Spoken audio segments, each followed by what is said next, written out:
কিন্তু এই আশুরা আমাদের মনে নেই। আমাদের জেহেন অন্তর জুড়ে আসে কারবালার আশুরা। এটা বাস্তব। কারবালার মাঠে রাসূলুল্লাহ সাল্লাল্লাহু আলাইহি ওয়াসাল্লামের ওয়াফাতের মৃত্যুর মাত্র 50 বছর পরে, মাত্র সেই মুসলমানদেরই, তার উম্মতেরই কিছু মানুষ তার প্রিয়তম নাতি, তার কলিজার টুকরা নাতি হুসাইন ইবনে আলী রাদিয়াল্লাহু তাআলা আনহুমা এবং তার বংশের নিষ্পাপ নিরীহ অসহায় অনেকগুলো মানুষকে হত্যা করে। বিষয়টা খুবই জটিল যে রাসূলুল্লাহ সাল্লাল্লাহু আলাইহি ওয়াসাল্লামের প্রিয়তম নাতি তারই উম্মতের হাতে শহীদ হয়ে যাচ্ছে। এটা কষ্টের ব্যাপার, বেদনার ব্যাপার, এবং এই হত্যাকাণ্ডের ভিতর দিয়ে উম্মতের ভিতরে চিরস্থায়ী বিভক্তি, মারামারি, ফিতনা সৃষ্টি হয়েছে। যদিও কবির কবিতায় বলে ইসলাম জিন্দা হতা হ্যায় কি জানো, হার কারবালা কে বাদ মে, কারবালার পরে ইসলাম জিন্দা হয়। তবে আমার জানা মতে কারবালার পরে ইসলাম জিন্দা হয়নি। কারবালার পরে ইসলাম জিন্দা হয়নি। কারবালার ঘটনা বেদনা, ব্যথা, কষ্ট, দুঃখ, বিভক্তি দিয়েছে। কারবালার ঘটনায় যারা হত্যা কাজে শরীক হয়েছে সবাই নিহত হয়েছে, অপমৃত্যু হয়েছে, ধ্বংস হয়েছে, সবই ঠিক আছে, কিন্তু ইসলাম জিন্দা হয়েছে এরকম নজরে পড়ে না। তো যাই হোক, আমরা কারবালার ঘটনা এবং এক্ষেত্রে আমাদের করণীয় সুন্নাতের আলোকে কী হওয়া উচিত সংক্ষেপে বলানোর চেষ্টা করব ইনশাআল্লাহ। মূল বিষয় হলো রাসূলুল্লাহ সাল্লাল্লাহু আলাইহি ওয়াসাল্লাম মানবতার জন্য একটা নতুন রাজনৈতিক ব্যবস্থা আনলেন, যেটা বিশ্বে ছিল না। আরব দেশে তো ছিল নাই। আরব দেশের মানুষ ছিল কবিলাতান্ত্রিক, গোত্রভিত্তিক। কোনো রাষ্ট্র কিন্তু আরব দেশে ছিল না। রাসূলুল্লাহ যখন আসেন আরবে কোনো রাষ্ট্র ছিল না। ছিল একদম সিরিয়ার পাশে এবং পারস্যের পাশে ছোট রাষ্ট্র ছিল। রাষ্ট্র মানে একজন রাষ্ট্রপ্রধান, তার হাতে বাহিনী, বিচার আচার, জনগণ যে যে গোষ্ঠীর হোক আর যে দলের হোক রাষ্ট্রের আইন মেনে চলতে হবে। আর আরব দেশে ছিল রাষ্ট্র বলে কিছু নেই, সমাজ ছিল আর গোত্র। প্রত্যেক ব্যক্তি তার কবিলা, মণ্ডল গোষ্ঠী, মণ্ডলদের হেড। সে বললে অস্ত্র নিয়ে বেরিয়ে যাবে, সে বললে দাঁড়িয়ে যাবে, সে বললে লড়াই করবে। প্রত্যেক গোত্রের মানুষ তাদের গোত্রের প্রধানের নির্দেশে চলতেন। গোত্র হলো রাষ্ট্র। যুদ্ধ হবে, গোত্রের প্রধান বললে হবে এই দলে এই দলে, ওটা উনি বলবেন। ওই সময়ে বিশ্বে রাষ্ট্র ছিল। আরবের বাইরে মিশরে, সিরিয়ায়, পারস্যে, ইউরোপে, ভারতে, চীনে সব জায়গায় রাষ্ট্র ব্যবস্থা ছিল। তবে গোত্র এবং রাষ্ট্রের একটা মিল ছিল। গোত্র ব্যবস্থা রক্তের উপরে ভিত্তি। একজন মারা গেলে তার ভাই অথবা ছেলে গোত্রের প্রধান হলো, একজন মারা গেল তার ভাই, ছেলে, ভাতিজা গোত্রের প্রধান হবে। রক্ত, বংশ এখানে মেন। আবার যে রাষ্ট্র ব্যবস্থা চালু ছিল বিশ্বে, সেটাও ছিল রক্ত বংশতান্ত্রিক। রাজা মরে গেলে রাজার ছেলে, ভাই, বউ কেউ না কেউ রাজা হবে, বাইরের কেউ না। আপনারা শুনেছেন ডেমোক্রেসি বলে একটা শব্দ আছে, আমরা বাংলায় বলি গণতন্ত্র। এটা রাসূলুল্লাহ সাল্লামের আগেই, কয়েকশো বছর আগে গ্রিসে জন্ম নিয়েছিল এবং সেখানেই মারা গিয়েছিল। গণতন্ত্র হলো জনগণের পরামর্শই দেশ চলবে, সরাসরি বা পরোক্ষ। রাসূলুল্লাহ সাল্লাল্লাহু আলাইহি ওয়াসাল্লামের সময়ে সারা বিশ্বে রাষ্ট্র ব্যবস্থাও ছিল বংশতান্ত্রিক, আর আরব দেশের সমাজ ব্যবস্থা ছিল কবিলাতান্ত্রিক। বংশতান্ত্রিক রাষ্ট্র ব্যবস্থায় আরেকটা বিষয় ছিল, রাজা মানে মালিক আর জনগণ হলো প্রজা। প্রজা হলো মালিক অধীন। রাজা যেটা বলবে মেনে নিতে হবে। যদি বলে এখান থেকে বাড়ি সরো, ওইখানে যাও, যেতে হবে। যদি বলে বাঁচো বাঁচো, মরো মরো। রাজা এবং প্রজার সম্পর্ক ছিল মালিক এবং মামলুকের। রাজা এবং প্রজার সম্পর্ক ছিল মালিকের সাথে তার মালিকানাধীন দ্রব্য বা মানুষের। এখানে রাজ্য কি করে চলবে জনগণের কোনো ইচ্ছা বিষয় না, রাজা যেটা বলবে সেটাই। এটাকে বলা হয় স্বৈরতন্ত্র, অটোক্রেসি। রাসূলুল্লাহ সাল্লাল্লাহু আলাইহি ওয়াসাল্লাম আরব দেশে আসলেন, তিনি দ্বীনের পাশাপাশি একটা রাষ্ট্র দিয়ে গেলেন। সেই রাষ্ট্রটা আবার দিলেন কি সম্পূর্ণ অভিনব নতুন রাষ্ট্র, বংশতান্ত্রিক নয়, যোগ্যতাতান্ত্রিক। যে কোনো যোগ্য মানুষ রাষ্ট্রের প্রধানে উপরে যেতে পারে। আলাইকুম বিসামে আতা ওয়াইন উম্মের আলাইকুম আবেদুন হাবশি। যদি একজন কালো কাফরি নাকবোচা কানবেকা কৃতদাস সেও যদি তোমাদের আমির হয়, শাসক হয়, প্রশাসক হয়, তার আনুগত্য করতে হবে। দ্বিতীয় বিষয়, এখানে জনগণের পরামর্শ নিয়ে চলতে হবে। আমরুম শুরা বাইনাহুম, প্রতিটি কাজ আমানত আদায় করতে হবে, ইনসাফ আদালত প্রতিষ্ঠা করতে হবে। জনগণ ইচ্ছা করলেই শাসকের সমালোচনা করতে পারবে, তার সামনে আইন পেশ করতে পারবে, যেটা ঠিক হয়নি। এই যে সিস্টেম, এটা অভিনব ছিল। আরবরা তো দেখেইনি, দুনিয়ার মানুষ ওই সময় দেখছিল না। এখন রাসূলুল্লাহ সাল্লাল্লাহু আলাইহি ওয়াসাল্লাম যখন তার মৃত্যুর সময় আসলো, সাধারণ মানুষ সবাই আশা করছে তিনি কাউকে গদ্দিনশীল করে যাবেন। কারণ আইন কানুন যাই দেওয়া হোক, নিয়ম হলো কেউ মরার সময় কাউকে না কাউকে বলে যাবে আমার পরে তোমরা এর দেখবা। রাসূলুল্লাহ সাল্লাল্লাহু আলাইহি ওয়াসাল্লাম এটা যদি বলতেন তাহলে সহজ হতো মানুষের জন্য। কিন্তু এই যে নতুন সিস্টেম রাসূলুল্লাহ সাল্লাল্লাহু আলাইহি ওয়াসাল্লাম দিলেন, এটা প্র্যাকটিক্যাল হতো না। যেমন আপনি সাঁতার শেখাবেন, হাত ধরে রেখেছেন, প্র্যাকটিক্যাল হলো না। হাত ছেড়ে ধাক্কা মেরে পানিতে দিলেন, 5 গাল ডক ডক করে পানি খাবে, পেট একটু ফলবে, সাঁতার শিখে যাবে। তো এখন রাসূলুল্লাহ সাল্লাল্লাহু আলাইহি ওয়াসাল্লাম কাউকে দায়িত্ব দিয়ে গেলেন না। তখন সাহাবীদের ভিতরে দুটো ধারা ছিল। রাসূলুল্লাহ সাল্লাল্লাহু আলাইহি ওয়াসাল্লাম বংশের অনেকে মনে করতেন, অথবা কোনো কোনো সাহাবী মনে করতেন যে রাসূলুল্লাহ যাই বলেন, যুগ যুগ ধরে তো বংশতন্ত্রই চলছে। আমাদের দেশে কোনো পীর সাহেব যদি মরে যান, তার গদ্দিনশীল কি হয়? যদি অন্য কেউ হয়, মুরিদরা মানতে চায় না। এটা আমরা পীর সাহেবরা, পীর দরবারের লোকেরা করতাম। এখন রাজনীতিবিদরা কি করেন? কি করেন?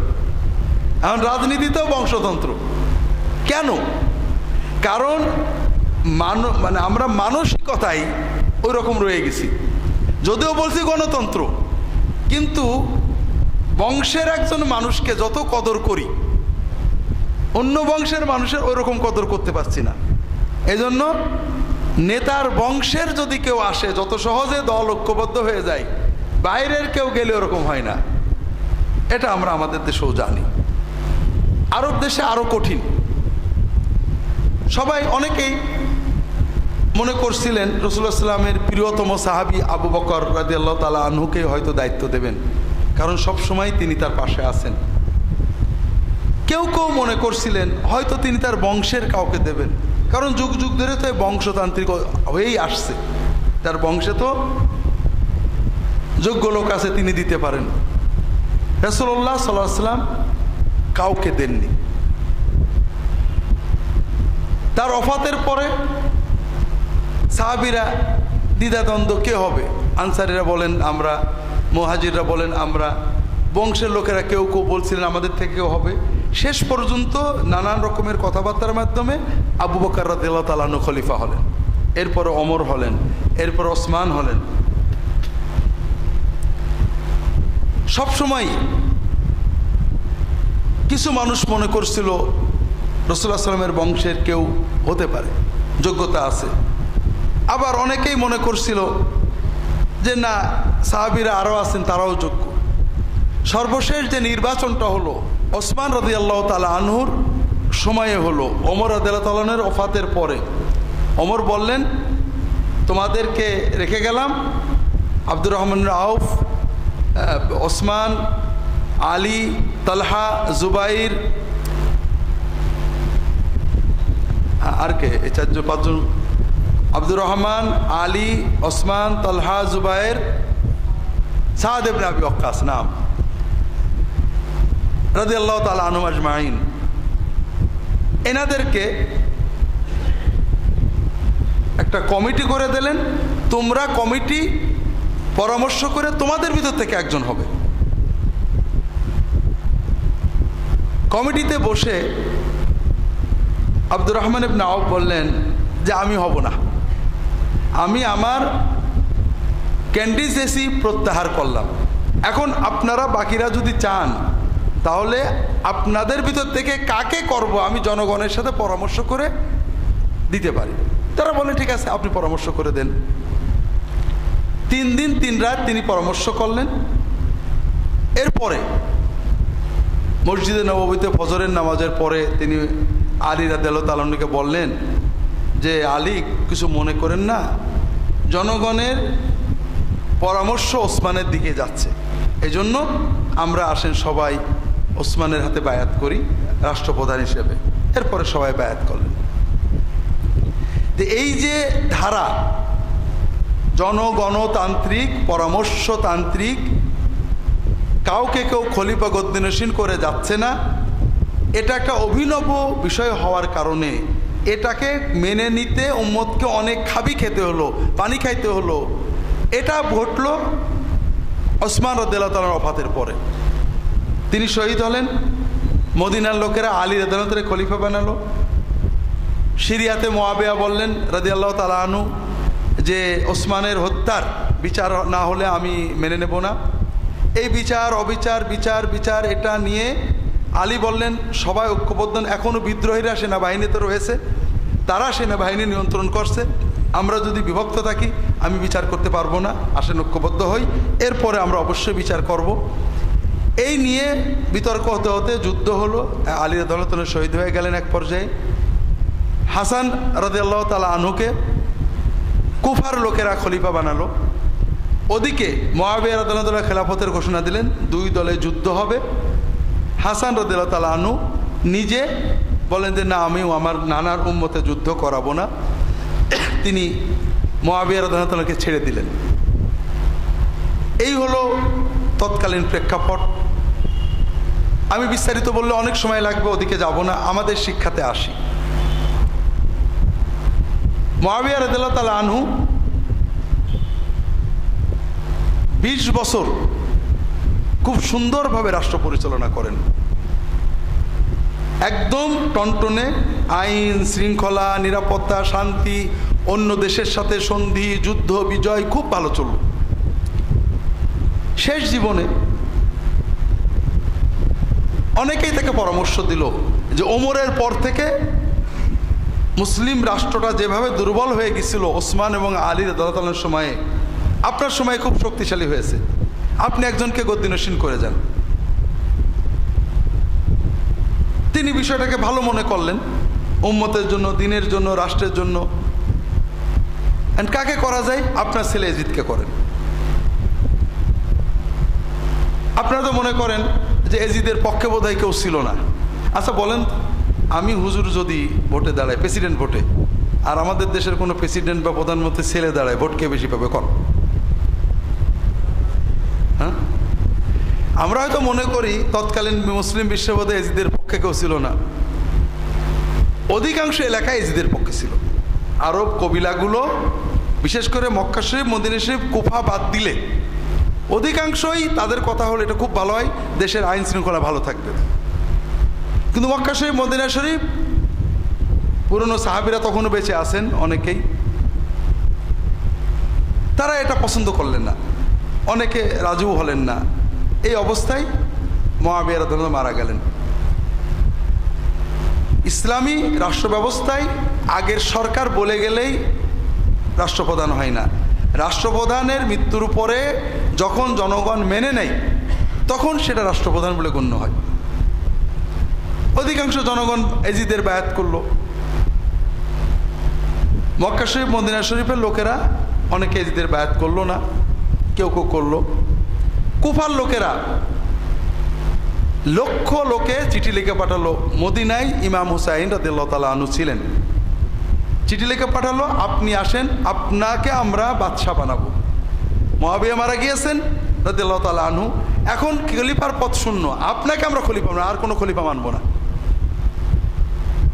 তিনি মদিনার বন্ধুদের কাছে পরামর্শ চাইলেন, সবাই বললেন যাবেন না। কুফার লোকেরা খুবই দুর্বল প্রকৃতির, মানে আমি বলছি, এটা সাহাবীরা বলেননি, আমাদের বাংলাদেশিদের মতো বিরাট নারায়েত তাকবীর দিয়ে আমার পিছনে আসে লক্ষ লক্ষ, ওই দিক থেকে একবার সাউন্ড এসে দেখবেন কিচ্ছু নেই। আর সিরিয়ার লোকেরা অসম্ভব জেদি, তারা ময়দান ছাড়বে না। কুফার লোকেরা আপনার বাবাকে জ্বালাইছে, তারা তাদের প্রতিজ্ঞা রাখেনি। ভক্তি আছে, মহব্বত আছে, কিন্তু কাজের সময় এলোমেলো হয়ে যায়। আপনি ওদের কাছে যান না, আপনি মদিনায় শান্তিতে থাকেন, রাষ্ট্র আপনার দরকার নেই। লম্বা কথা, এক পর্যায়ে উনি বললেন যে না, আমি ভয়ে বসে থাকবো, সুন্নত কায়েমের জন্য, শরিয়া কায়েমের জন্য, হাত কায়েমের জন্য আমি যাব না। তারা চাচ্ছে, আমি তো চাচ্ছি না।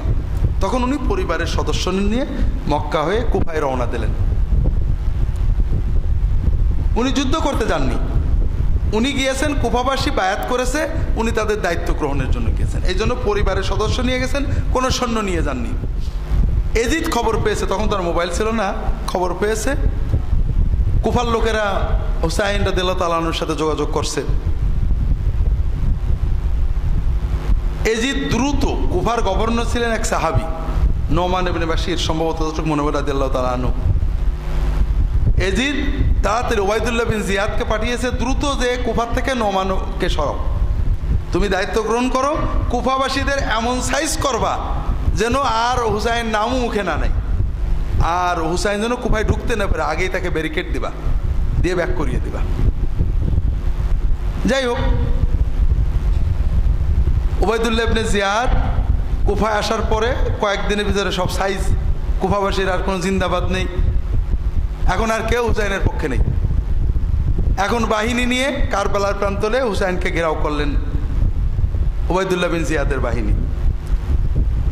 হুসাইন রাদিয়াল্লাহু তাআলা বললেন যে আমি তো লড়তে আসিনি রে বাবা, তোমরা ডেকেছো তাই আসছি, তোমরা যদি তোমাদের প্রতিজ্ঞা ভঙ্গ করো তাহলে ছেড়ে দাও, আমি মক্কায় চলে যাচ্ছি, অথবা আমাকে ছেড়ে দাও, আমি বর্ডারে যে জিহাদ করব, অথবা আমি এজিদের কাছে যেতে রাজি আছি, তোমাদের হাতে সারেন্ডার করতে রাজি নেই। তো যাই হোক, ওরা চিন্তা করলো যে হুসাইনকে যদি আমরা না মারি তাহলে তো এজিদ খুশি হবে না। এক পর্যায়ে তারা হুসাইন রাদিয়াল্লাহু তাআলার বংশের নিষ্পাপ শিশু, নিরীহ নারী, পুরুষ সহ অনেক মানুষকে হত্যা করলো, হুসাইন রাদিয়াল্লাহু তাআলাকে হত্যা করলো এবং তার মাথা কেটে নিয়ে এজিদের কাছে পাঠালো। এক্ষেত্রে শুধু আপনাদের বলবো, বিষাদ সিন্ধুতে যে গল্প আছে সবই মিথ্যা। এই যে পিঠের পারে বসলো, এদিকে ছুরি দিল, ওদিকে তোমার জান্নাতে না নিয়ে যাব না, এই সীমার মাথায় নিয়ে যাচ্ছে, ইহুদির বাড়ি, অমুকের বাড়ি, সব মিছে কথা। এগুলো কাল্পনিক উপন্যাস, আমরা সত্য মনে করি। বিস্তারিত ঘটনা এখন বলার সময় নেই। এজিদ ব্যাজ্যত খুশিই হলো, যদিও এজিদ হুসাইনকে হত্যা করার নির্দেশ দিছিল না, তবে যারা হত্যা করেছে তাদের শাস্তি দিইনি, ব্যাজ্যত মনে হয় সে খুশিই হলো যে যাক, দুশ্মনেরটা গেল। একটা সহজ বিষয় শোনেন, এজিদ আমাদের দেশের রাজনীতিবিদদের মতোই খুবই পাকা ইমানদার মুসলমান ছিলেন, নামাজ পড়তেন, রোজা রাখতেন, হজ করতেন। অবশ্য শিয়ারা বলে মদফত খাইতো, এগুলো মনে হয় না, কারণ আমাদের দেশে আমরা ভালো মুসলমান না সেই যুগের লোকেরা ভালো মুসলমান ছিল? কোন? হ্যাঁ, ঠিক না? আমাদের দেশের একজন সবচেয়ে বড় নাস্তিক মন্ত্রী, সে কি মানুষের সামনে মদ খাবে? মাতালে বাইরে আসবে, ওযু না থাকলেও নামাজে রক্ত পড়ে গেলে, ঠিক না? আপনারা কি মনে করেন সেই দেশের মানুষ এইটুকু বুঝতো না? বিষয় হলো ঠিক আমাদের দেশের রাজনীতিবিদদের মতোই, বা বর্তমান বিশ্বের বা পরবর্তী বিশ্বের, পূর্ববর্তী বিশ্বের বড় বড় রাজনীতিবিদ, খলিফা, আমির, ওমরা, বাদশাহ, শাসক, প্রেসিডেন্ট, প্রধানমন্ত্রীর মতোই পাকা ইমানদার ছিল। নামাজ, রোজা, হুজুরদের সম্মান সবই করত, তবে ক্ষমতার কেউ প্রতিদ্বন্দ্বী হলে খাচ্ছে, কোনো মায়া দয়া নেই। তো এই জন্য ক্ষমতার জন্য এজিদ কয়েকটা কাজ করছিলেন। এক নম্বর হলো হুসাইনের খুন। শুধু হুসাইন নয়, তার বংশের নিরীহ মানুষদের এই যে খুন করা হলো, এটা উনি বিচার করেননি। সবচেয়ে পজিটিভ এটুকু বলা যায়, তিনি হুকুম দেননি, কিন্তু তিনি কোনো বিচার করেননি, দুঃখ প্রকাশ করেননি, শাস্তি দেননি, বরং এরাই তার মূল বাহিনী ছিল। দ্বিতীয়, হুসাইন গেলেন, এরপরে পরের বছরে মদিনার লোকেরা বিদ্রোহ করল, সৈন্য পাঠালো এজিদ। মদিনায় শত শত হাজার গণহত্যা, সাহাবীদেরকে হত্যা করে, সাহাবীদের আওলাদদের হত্যা করে, ধর্ষণ হয়েছে। এজিদের বাহিনী মদিনায় গণহত্যা চালাইছে। এজিদের 2 বছরের 2 কাজ। তৃতীয় বছরে মক্কায় বাহিনী পাঠালো, মক্কায় কাবা ঘরে কামান দেখলো। তৃতীয় কাজ। এই সব কিছু কেন করলো? ক্ষমতায় থাকার জন্য। মজা হলো, চতুর্থ বছরে এজিদ মারা যায়। চতুর্থ বছরে এজিদ মারা যায়। বিষাদ সিন্ধুতে যা আছে মিছে কথা, স্বাভাবিক অসুখ এসে মারা যায়। এর চেয়েও মজা হলো, দুনিয়াতে যত রাজা বাদশাহ মরে গেছে প্রত্যেকের বংশে 200 বছর রাজা হয়েছে, এজিদের বংশে আজ পর্যন্ত কেউ রাজা হয়নি। আজ পর্যন্ত এজিদের মৃত্যুর পরে তার ছেলে মুআবিয়া ইবনে এজিদ ইবনে মুআবিয়া রাজত্ব নিয়েছিলেন। বলা হয় খুব ভালো মানুষ ছিলেন। ওই উমাইয়ারা ওকে মেরে ফেলে। এরপর থেকে আজ পর্যন্ত এজিদের বংশের কেউ রাজা হয়নি। অন্যান্য অনেক বংশের হয়েছে, শয়তানের বংশ, ভালো মানুষের বংশ। তাহলে এখানে বড় শিক্ষা আমরা দেখছি যে যে ক্ষমতার জন্য আমরা এত কিছু করলাম, সেই ক্ষমতা না এজিদ নিজে ভোগ করলো, না তার বংশের কেউ ভোগ করতে পারলো। এর ভিতরে আমাদের অনেক শিক্ষা আছে ভাইরা। আল্লাহর এই বিচার কিন্তু চিরন্তন। আপনি মানুষের উপরে জুলুম করছেন, জমি কেড়ে নিচ্ছেন, মিথ্যা সাক্ষী দিচ্ছেন, খুন করছেন, হয়তোবা সমাজের মাতবরির জন্য, অথবা কিছু জমি জমা টাকা পয়সার জন্য, অথবা রাজনৈতিক ক্ষমতার জন্য। কিন্তু আপনি কি করছেন?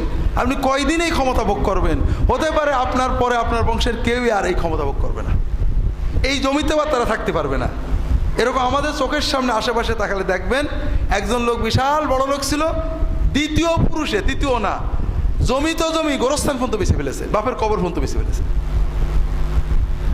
তো কাজেই আমরা যারা আল্লাহর দিনের বাইরে মানুষের উপরে জুলুম করে টাকা বলেন, সমক্ষমতা বলেন, শক্তি বলেন, সম্পদ বলেন জোগাড় করতে চাই, তাদের বুঝতে হবে যে সব কিছু আপনার প্ল্যানে হবে না। এজিদ বিশ্বের সবচেয়ে ক্ষমতাধর বংশের, তার পিতা মুআবিয়া রাদিয়াল্লাহু তাআলা 20 বছর একেবারে শক্তির সাথে শাসন করেছেন। তারই ছেলে, সে 4টে বছরও বাঁচতে পারল না, মরে গেল। এই যে মানুষ মেরে ক্ষমতায় থাকলো, এই ক্ষমতা সে ভোগ করতে পারল না। হোসাইন রাদিয়াল্লাহু তাআলার পরিবার, মদিনার সাহাবীদের পরিবার মক্কায় কামান দেখলো, এত কিছু করলো, কি জন্য? একটা গোল, যে ক্ষমতাটা সুসংহত করবে, কিন্তু হলো না। আরো মজার ব্যাপার, যেটা সাধারণত ঘটে না, তার বংশের কেউ আর ক্ষমতায় থাকতে পারল না, পারলই না। দ্বিতীয় বিষয় হলো ইমাম হুসাইনের শাহাদত। ইমাম হুসাইন যখন মক্কা থেকে চলে আসবেন, মদিনা থেকে মক্কা, মক্কা থেকে কুয়া যাবেন, তখন 2-1 প্রবীণ সাহাবী বলছিলেন যে দেখেন, আপনার নানা হলেন আখেরাতের বাদশাহ, দুনিয়ার বাদশাহী আপনাদের জন্য পোষাবে না, কাজে ওদের দিকে যেতে না। দুনিয়ার বাদশাহী তারা চাননি, তারা দিনের জন্যই গেছিলেন। তবে আমাদের বুঝতে হবে, দুনিয়ার সাময়িক পরাজয় কিন্তু পরাজয় না। ইমাম হুসেন মারা গিয়েছেন, নির্মমভাবে শহীদ করা হয়েছে, কিন্তু বীরের মতো লড়ে মরেছেন। তিনি মৃত্যুকে ভয় পাননি। আমরা বাহ্যিকভাবে দেখি যে তার মৃত্যুতে এজিদের বাহিনী ভয়ঙ্কর খুশি হয়েছে, গেছে, শেষ, আমরা জিতে গেছি, এজিদের বাহিনী আছে আছে, ঠিক না, স্লোগান। কিন্তু আসলে কি আছে? আছে? নেই। নেই তো নেই। কারবালার হত্যাকাণ্ডে যারা শরীক হয়েছে প্রত্যেকেই খুন হয়েছে, একজনও বাঁচেনি। এবং সবচেয়ে বড় কথা যে আমরা যেটাকে সাময়িক পরাজয় মনে করি, আচ্ছা ইমাম হুসাইন কি পরাজিত হয়ে গেছেন? ইতিহাস থেকে মুছে গেছে? তার বংশধর মুছে গেছে? তার মর্যাদা কি কমে গেছে? কিছুই হয়নি। কাজেই একজন লোক সাময়িক হেরে গেছে, যুদ্ধে হেরে গেছে, মরে গেছে, আমি দেখছি এই 10-20 বছরের ইতিহাসে পরাজিত না, এর নাম পরাজয় না।